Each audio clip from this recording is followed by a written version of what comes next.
ভারী বৃষ্টিতে তলিয়ে গেছে রাজধানীর অনেক সড়ক। কয়েকদিনের অবিরাম ও রেকর্ড ভাঙা বৃষ্টিপাত আর সেই সাথে উজান থেকে নেমে আসা পাহাড়ি ঢলে বিপর্যস্ত দেশের 7টি জেলা।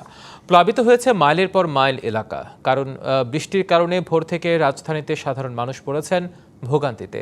বহু এলাকা ডুবে গেছে পানিতে। এর সঙ্গে যুক্ত হয়েছে যানবাহন না পাওয়ার বিড়ম্বনা। যাও কিছু মিলেছে, দ্বিগুণ তিনগুণ ভাড়া হাঁকানো হচ্ছে। অনেক স্কুল কলেজ বন্ধ ঘোষণা করা হয়েছে।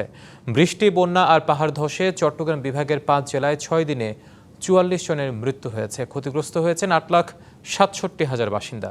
এছাড়া 242 কিলোমিটার সড়কও ক্ষতিগ্রস্ত হয়েছে। পাহাড় ধস ও ঢলের পানিতে ভেসে গিয়ে শুধু কক্সবাজারে প্রাণ গেছে 29 জনের।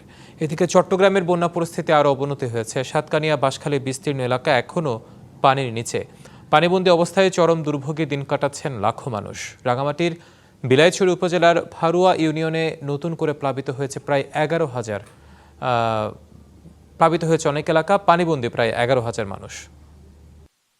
বৃষ্টির কারণে নষ্ট হয়ে গেছে হুন্ডা পানি ঢুকে। মিরপুরের মতো রাস্তার যদি এত বাজে অবস্থা হয় তাহলে আমরা কিভাবে সার্ভাইভ করব? ওই সাইড থেকে সামনে গেলে আরো প্রচন্ড পানি, অলমোস্ট আপনার কোমর পর্যন্ত পানি, আপনার 10 নম্বরের সাইডে। এখান থেকে বাসা ভাড়া আমার 30 টাকায়, মাত্র 80 টাকা দিয়ে আসছে।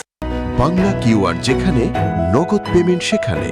সারা দেশে 10 লাখেরও বেশি মার্চেন্টে নগদে পেমেন্ট করুন খুব সহজে।